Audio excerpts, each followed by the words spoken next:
Rodolfo Franco presenta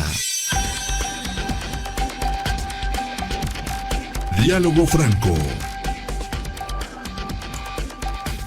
Porque la noticia hay que analizarla.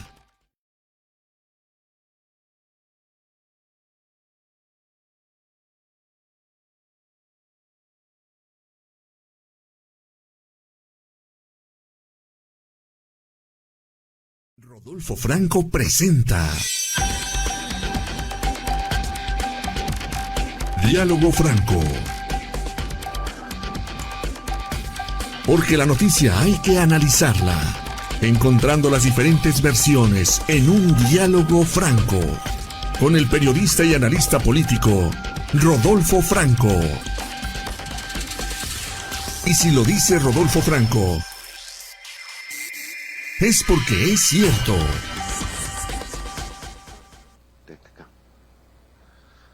Bienvenidos a una edición más de Diálogo Franco. Lo que veníamos comentando finalmente se consumó, dicen en buen latín los juristas, consumatum est, el recurso, el dinero de los trabajadores, ojo con lo que le estoy diciendo, pues finalmente va a ser dispuesto por la directiva del Infonavit, 2.4 billones de pesos. 2.4 billones de pesos, un billón son millones de millones, y ese dinero va a ser manejado por el Infonavit para la construcción de vivienda. Dicen que va a ser vivienda que se va a entregar en renta, que va a ser asequible, que va a ser más amplia, que va a estar en lugares donde el trabajador pueda tener todos los servicios a su alcance, que no va a estar en zonas lejanas. Bueno, pues eso es lo que dicen. La realidad es que se comenta que 2.4 billones de pesos es parte del recurso que necesitan para poder seguir subsidiando esos programas, esos grandes programas que tienen de apoyo a la gente, la cuarta transformación. Algunos programas son simplemente electoreros. Y este y otros temas más que hay en la cartera se ha ido acumulando esta semana pasada, y la que está arrancando está terriblemente negra para el estado, para el país, para los diferentes estados de la República Mexicana, la violencia, los aranceles, el envío de tropas de la Guardia Nacional a la frontera, una cantidad de información que luego en ocasiones no sabemos ni por dónde comenzar, pero comencemos por lo que les habíamos anunciado inicialmente. Es un atraco al Infonavit lo que hizo esta cuarta transformación. Eso nos lo va a comentar el licenciado Fernando Belauzarán, politólogo. Él es un líder de opinión en las diferentes redes sociales, normalmente está opinando sobre diferentes temas, y creo que vale la pena que nos dé su punto de vista sobre esto. Licenciado Fernando Belauzarán, ¿cómo está usted? Muy buenos días. Muy buenos días, Rodolfo, encantado de estar contigo, con tu auditorio. Gracias por tomarnos la llamada. La pregunta hacía bocajarro, ¿es un saqueo lo que está haciendo la cuarta transformación a los recursos privados de los trabajadores que tienen depositados en el Infonavit? Pues sí, es un asalto en despoblado, es el robo del siglo. Como tú decías, 2.4 billones de pesos, es un billón de pesos, es 1 millón de millones de pesos. Es muchísimo dinero. Claro, parte de eso está invertido, pero simplemente con lo que es el manejo anual es una infinidad de dinero. Y el problema, se habla de al menos 13,000 millones de pesos al año que pueden manejar a sus anchas. ¿Y por qué digo a sus anchas? Porque ya no necesitarían la autorización del trabajador. Es meterse a la subcuenta de vivienda y usarla como si fuera suya, ¿no? Sí. Entonces, si ese dinero es mal invertido, lo van a perder los trabajadores. Y además, lo que van a hacer es crear una empresa. O sea, el Infonavit dejó de construir vivienda en 1992 por la terrible corrupción e ineficiencia que eso generó. Bueno, pues van a regresar a eso. Entonces van a hacer una filial, y como es dinero privado, no puede ser fiscalizado, no va a ser fiscalizado, porque como bien dices, es dinero de los trabajadores. Así es. Entonces, ese dinero lo van a poner en una filial que van a hacer que es constructora. ¿Y quién lo va a manejar? Pues lo va a manejar Octavio Rivero.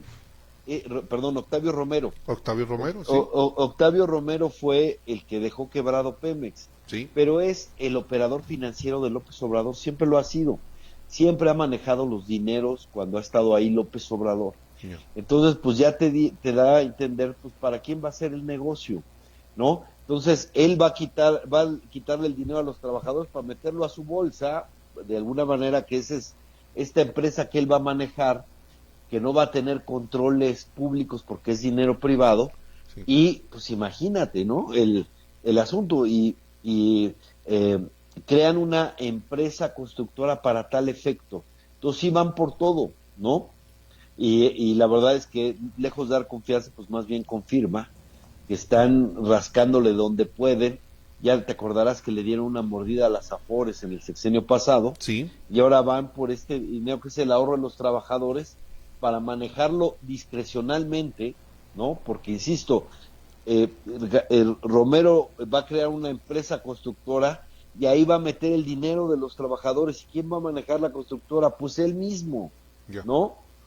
Y esta operación que pretende hacer entonces el director del Infonavit, ex director de Pemex, ex sepulturero de Pemex, porque finalmente la tronó, la dejó con una deuda impresionante, lo que está haciendo es recibir entonces, por lo que presumo, es instrucciones de López Obrador y no de Claudia Sheinbaum. Yo platico, Pues, digo, exacto. ¿sí es así? Exacto, exacto. Pues él es gente de toda la confianza de López Obrador, siempre, pero para él de alguna manera lo que le están dando, pues es un cochinito, ¿no? Para que él maneje, y obviamente pues será para las cuestiones y prioridades de la familia López Obrador. Entre ellas, pues posicionar a Andy, al heredero, hacia el 2030, ¿no? Que sea el próximo presidente de la República, buscar fondos y recursos, aun cuando se dice que pues tienen una gran cantidad de recursos presuntamente que llegan desde el lavado de dinero o del narcotráfico, porque pues 2 campañas dicen que se las pagó el cártel de Sinaloa, y al menos esa es una de las embestidas que vienen por parte de Estados Unidos, y que el Mayo estaría informando a cambio de algunas negociaciones que hacen para que su sentencia fuera diferente o hacia sus hijos, informando, dando esos datos de que sí financiaron a López Obrador en la campaña. Entonces pues tienen fuentes de financiamiento por todos lados. Pues eso es lo que se está investigando, se investigó en Estados Unidos. De hecho, varios de los testigos protegidos que denunciaron a García Luna han denunciado esto que tú comentas. Eso ya es público. Sí. Y efectivamente, pues seguramente hay líneas de investigación en Estados Unidos, porque es un hecho que el crimen organizado se ha empoderado como nunca en México. Los abrazos, no balazos, pues les dieron un margen de maniobra tremendo en el país, ¿no? Y tienen un control territorial, político, económico. Mira, en la última elección renunciaron más de 7,000 candidatos. 7,400 candidatos renunciaron por amenazas, ¿no? Y hubo 40 asesinados entre precandidatos, candidatos, etcétera, ¿no? Entonces, ahí se ve cómo, claro, que están participando electoralmente, ¿no? De hecho, pues gran parte del problema en Sinaloa tiene que ver con eso, ¿no? Fue muy ostentosa la participación del crimen en algunas elecciones, y bueno, ese empoderamiento pues nos ha dejado a México en una situación muy complicada, con un Estado de Derecho muy débil.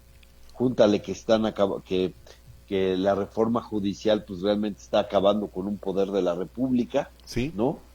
Y bueno, todo el poder lo están concentrando. Eso nunca ha sido bueno para ningún país, que todo el poder lo concentre una sola persona.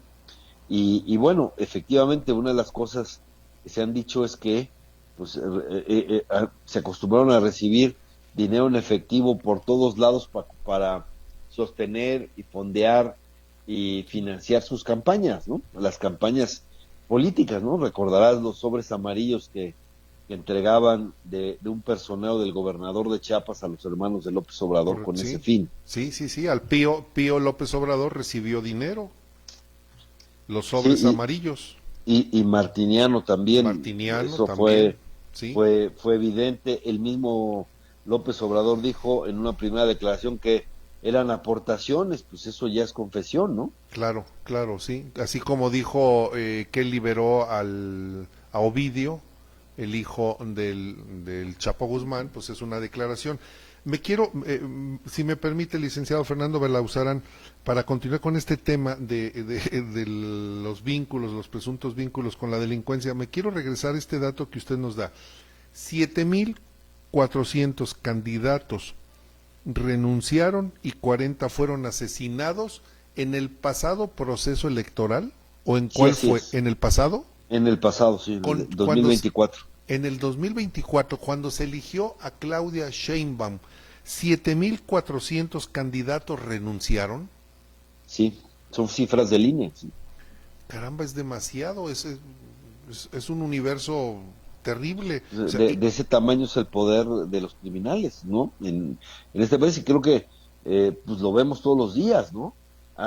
¿Por qué cometen esa clase de fechorías tan terribles acá? Porque pues la impunidad los hace sentir que pueden hacerlo, ¿no?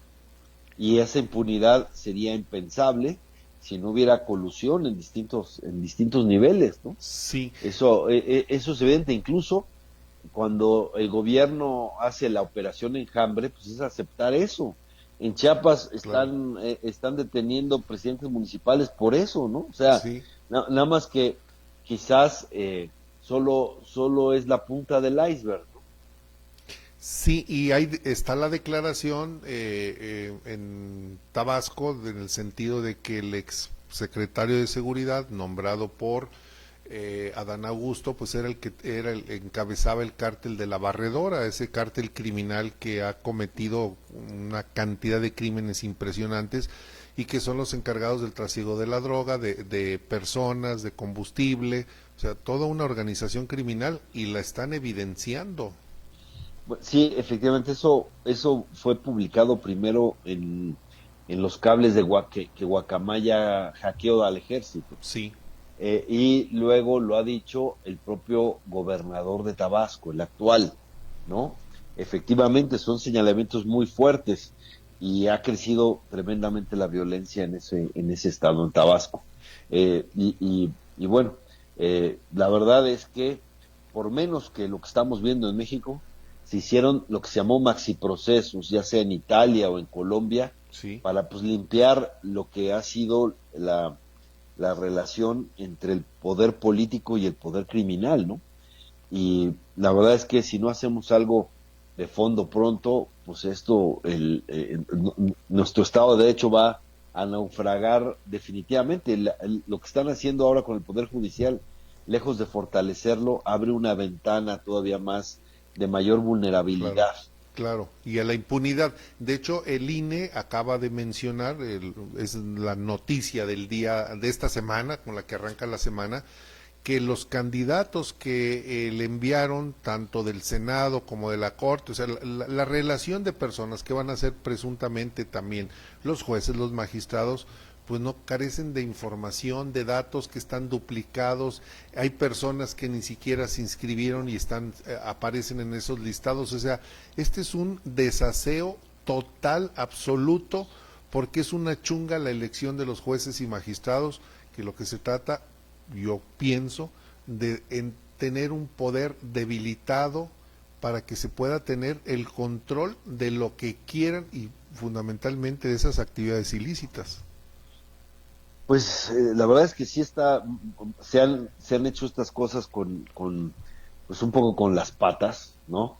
Y falta efectivamente información, las listas vinieron con errores, Sí, está así, y además no tienes ninguna garantía de que luego ya que les hicieron el favor de estar en las boletas, pues luego van a necesitar quien les financie y van a necesitar quien les lleve clientelas a votar, porque si tú has visto la boleta, pues la boleta es indescifrable, ¿no? Sí, sí. Entonces, evidentemente, van a llegar, a la gente la van a llevar con acordeón para votar, ¿no?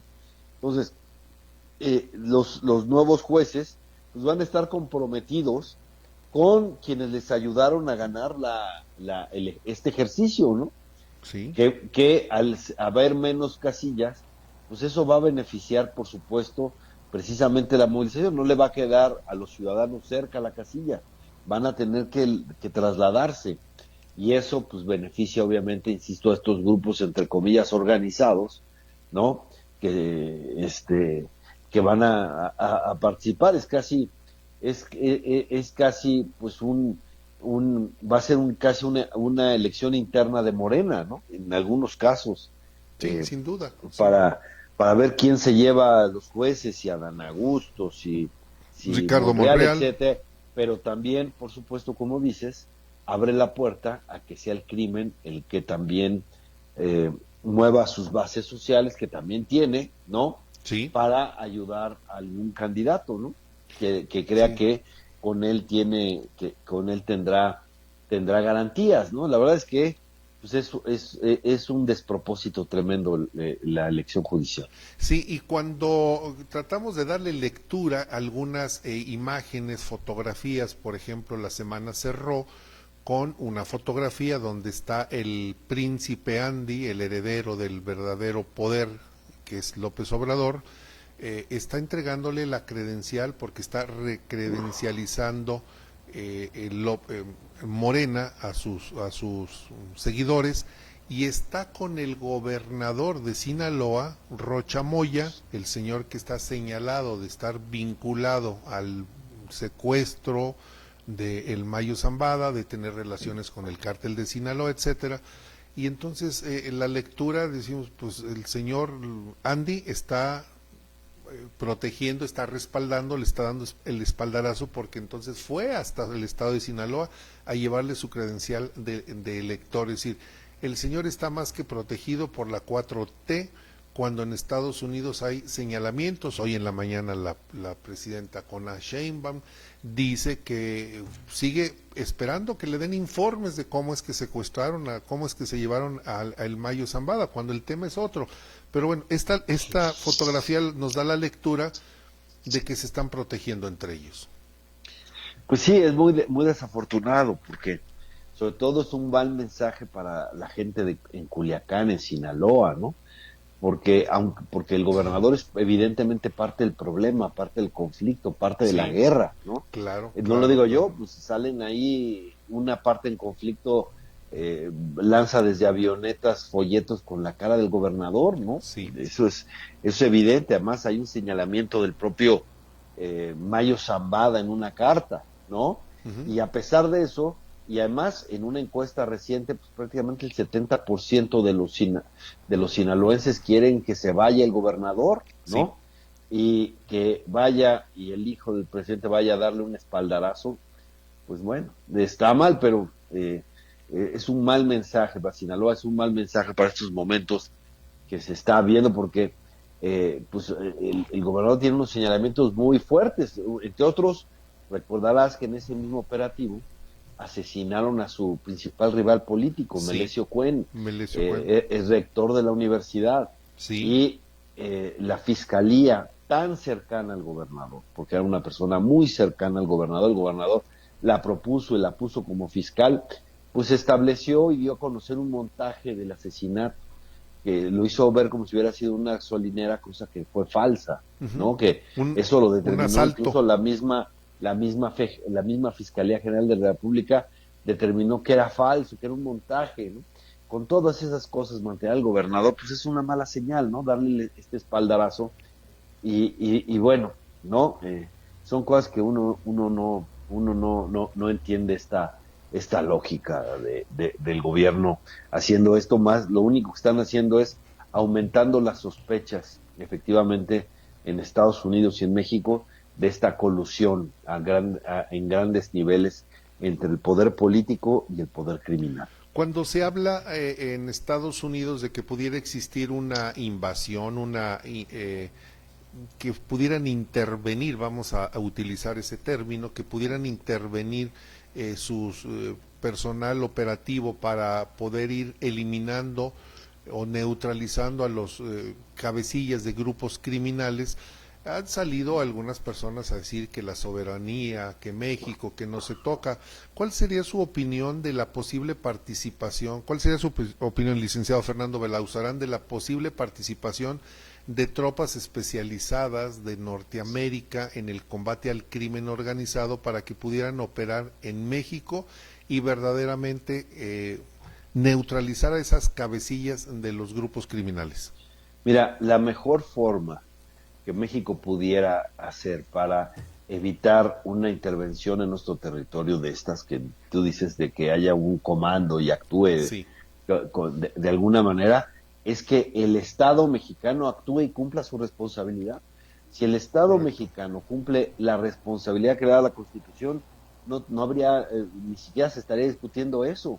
¿Qué significa? Bueno, el Estado mexicano tiene la obligación de combatir al crimen. El Estado mexicano tiene la obligación de proteger a la población.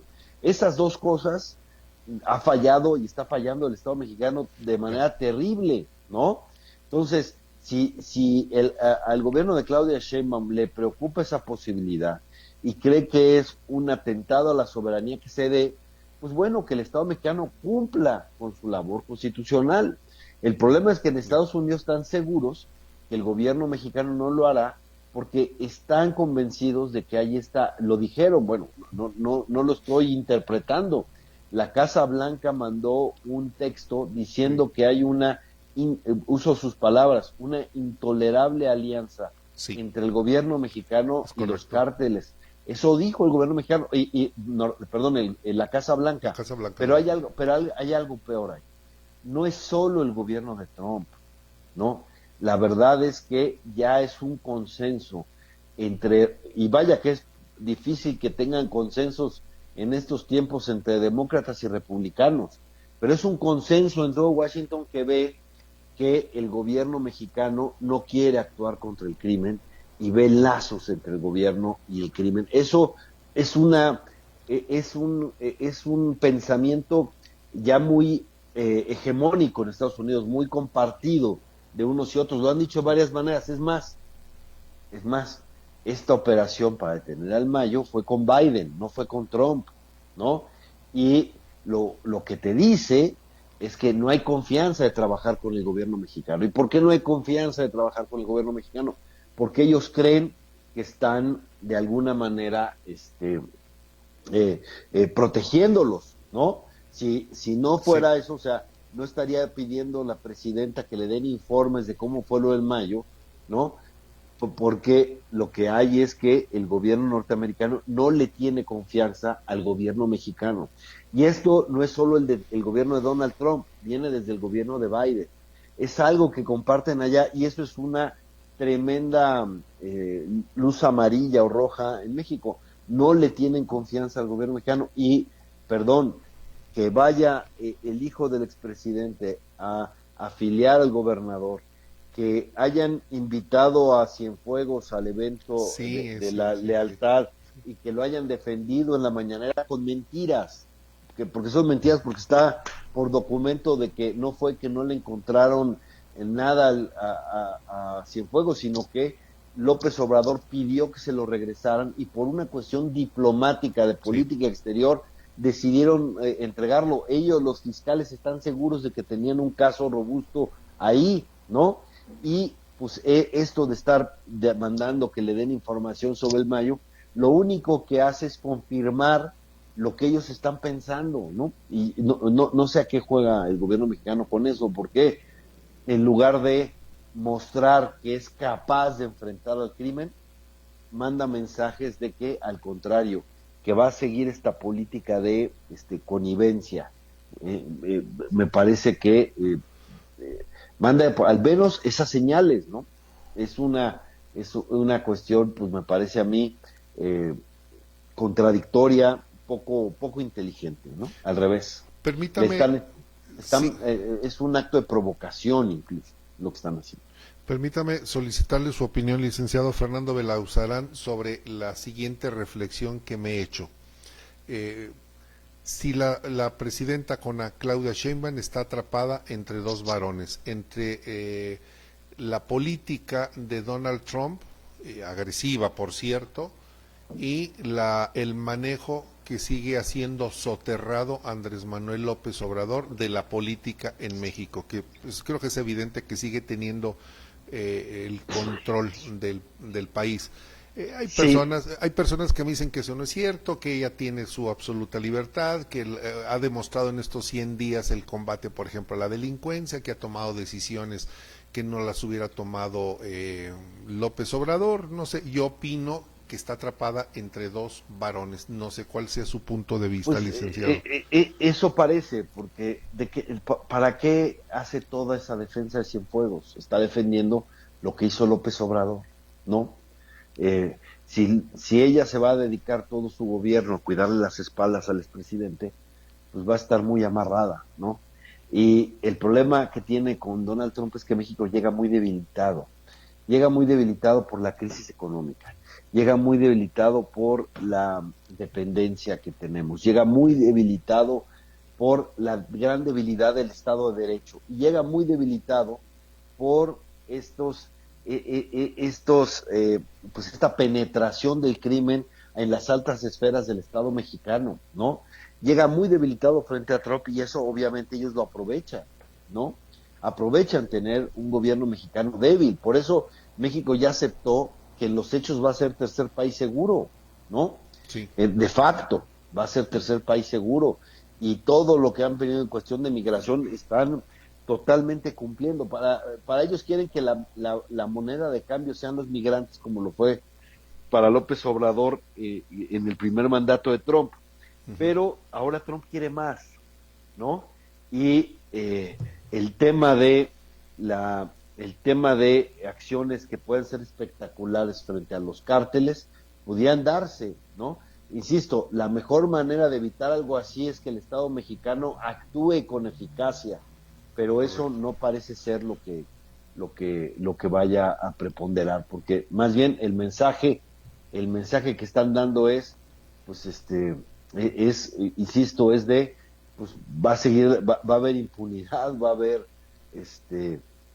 va a haber continuidad en buena parte con lo que venía pasando, y nunca había estado el crimen tan empoderado como en el sexenio de López Obrador. Nunca. Simplemente los dejaron hacer y deshacer, ¿no? Sí, un dato de Integralia Consultores, que se publicó este viernes o sábado, se establece que los delitos de alto impacto continúan en México y que el sexenio de López Obrador sirvió para nada. Además de que la transparencia, la corrupción, pues se acabaron también. Ese es otro dato de Transparencia Internacional. No hay mucho cómo se puedan defender. Tengo comentarios de nuestro público, de nuestra audiencia. Bueno, envía saludos Susana Cruz, Eden Montoya, al pendiente del programa, Giovanni Rodríguez está al pendiente del programa, Tapia Orlando también, Bepan Crichelo me envía saludos, José Manuel Morán envía saludos, Ricardo Pérez al pendiente del programa, Cletumberto Reyes Neri al pendiente, Dorian Galaviz Ascona también, Kerry Copito al pendiente del programa, dice Morena Guerrero, están desde Guerrero observando el programa. Kerry Copito dice, el tema de Infonavit es que los sueldos están por los suelos y las prestaciones para un hogar están de dar pena, hablando del tema del Infonavit. Sí, pero debieran preguntarle al trabajador si pueden usar sus ahorros. Sí, exacto, ese es el tema. O sea, no puede ser que los usen sin su autorización, es el dinero privado, no es dinero del gobierno. Debieran preguntarles para saber si además, si el trabajador quiere vivir ahí donde le dicen que le van a construir la vivienda, ¿no? Así es. Entonces, no puede ser que dispongan de ese dinero sin la autorización del trabajador, me parece.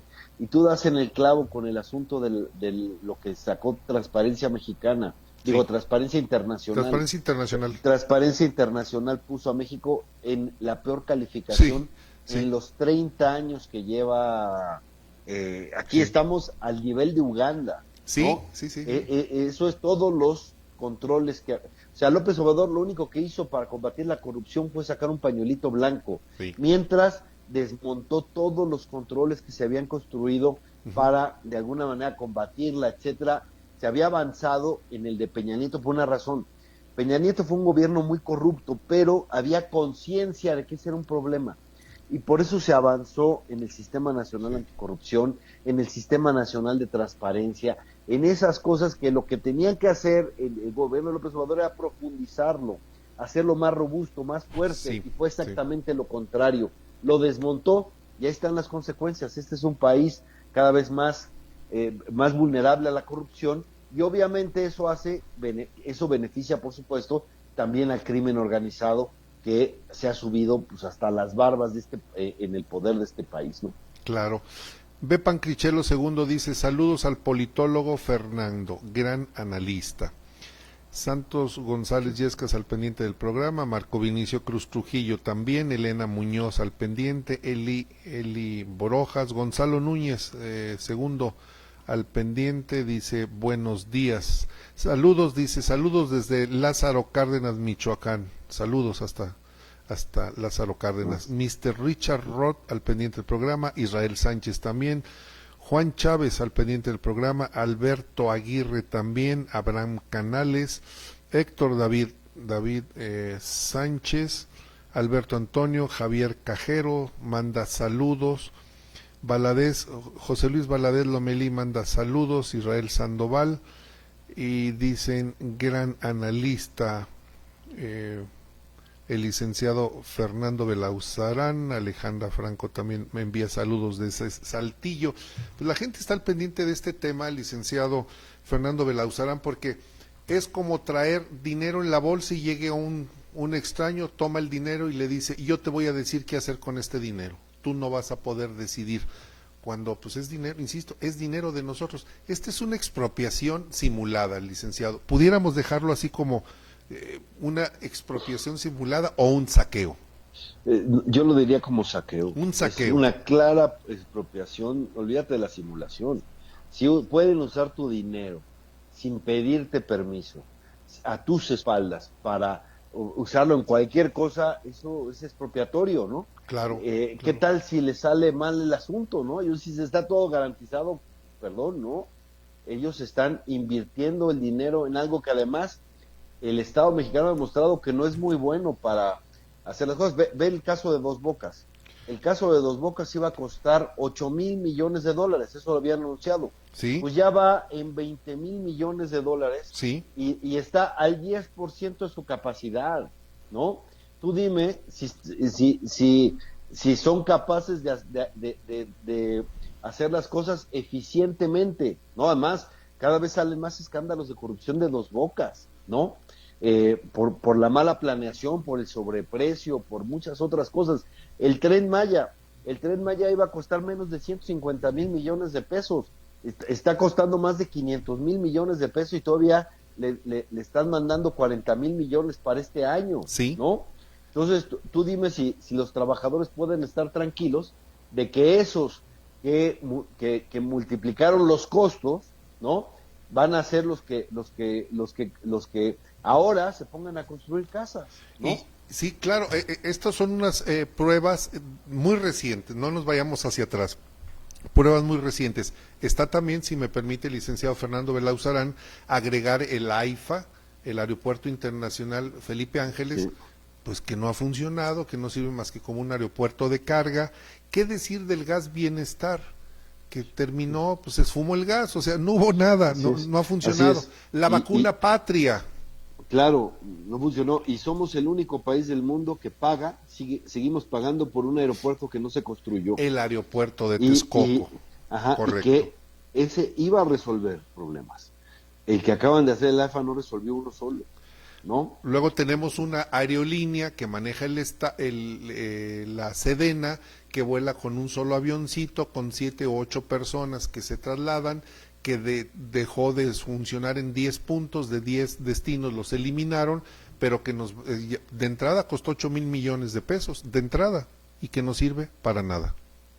Así es, Rodolfo. Esas son las pruebas de que el Estado no debe de manejar, de construir o de intervenir en las actividades productivas. Ellos están para la gestión, para normar, para vigilar, para cumplir lo que la ley les establece, no andar metiéndose en la iniciativa privada. Porque además han demostrado que cuando quieren ser empresarios son malos, pero peor aún, con esto y con todos los controles debilitados para combatir la corrupción, pues no solo son ineficientes, son además muy corruptos, ¿no? No tienen controles contra la corrupción, al contrario. Y eso es lo que estamos viendo, y por eso los costos se disparan y, por supuesto, la calidad también es deficiente. Sí, ahí estamos en los niveles de Uganda. Iván Pedraza se suma a los saludos. Ed Ay también nos mandan saludos también desde Querétaro. Pues gracias a todas las personas que nos han que han opinado, que están al pendiente del programa. Licenciado Fernando Belauzarán, yo le quiero agradecer que nos haya tomado la llamada y le quiero hacer una invitación para que sigamos en contacto. Creo que hay muchos temas, demasiados, que bien merecen la opinión suya para que quienes nos están escuchando y nos están viendo formen su propia opinión. Aquí lo que hacemos es poner en común el conocimiento, la experiencia de algunas personas para que cada quien forme su propio punto de vista, ya sea de derecha, de izquierda, del centro, a favor, en contra de, pero que cada quien obtenga su mejor opinión del acontecer, que está terriblemente, estas son aguas turbias las que estamos viviendo en estos momentos, pero cada quien que obtenga su opinión. No sé si me acepte una próxima invitación a seguir charlando, licenciado Fernando Belauzarán. Pues disfruté mucho esta plática y con gusto seré reincidente, Rodolfo, con mucho gusto. Nos ponemos de acuerdo. Gracias. Es un placer. Omar Juárez Águila también manda saludos al licenciado Fernando Belauzarán. Muchísimas gracias, licenciado. Le envío un fuerte abrazo. Que tenga un excelente inicio de semana. Gracias, Rodolfo. Lo aprecio mucho. Un fuerte abrazo a ti y a todo tu auditorio. Gracias. Gracias al licenciado Fernando Belauzarán. Nos quedamos entonces con el saqueo, el atraco al Infonavit. Así lo dejamos. El atraco, el saqueo al Infonavit. Si usted tiene su dinero en el Infonavit, pues a ver cómo le va. Estaban diciendo que fuera a sacarlo cuanto antes, o si está por tramitar una vivienda, espérese un año y medio para que le digan en dónde va a haber vivienda. Supuestamente va a ser en renta, no sé. Ya de esperanza nos hemos cansado, porque de verdad, la esperanza de México era morena y miren lo que terminamos. Niveles de corrupción como los de Uganda. No hay dinero y ya se van a embolsar 2.4 billones de pesos. En fin, le quiero hacer la invitación para que el día de mañana esté al pendiente. Es martes de diálogo entre mujeres. Nuestra compañera Andrea Gómez va a tener a un excelente periodista, Lucero Álvarez. Nos va a platicar de sus orígenes como periodista, qué la llevó a estar en los medios de comunicación. Hoy en día es una mujer como periodista consolidada, tiene su propio espacio de comunicación y además es una conductora destacada en una estación de radio, una de las estaciones de radio más importantes de Aguascalientes. La plática promete que va a ser interesante y aleccionadora para los jóvenes, para las mujeres, porque hoy en día las mujeres tienen un lugar y un espacio diferente.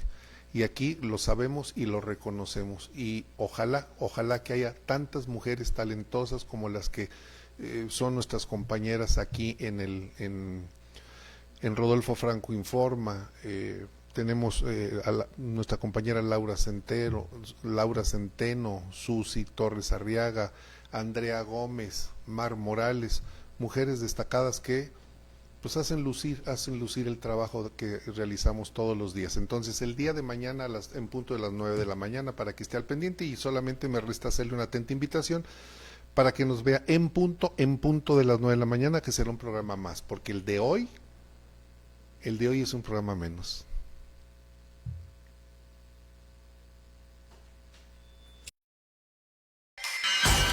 Así fue como analizamos las diferentes versiones que dieron origen a la noticia, en un diálogo franco. Lo invitamos a seguir en sintonía de Diálogo Franco, con el periodista y analista político, Rodolfo Franco.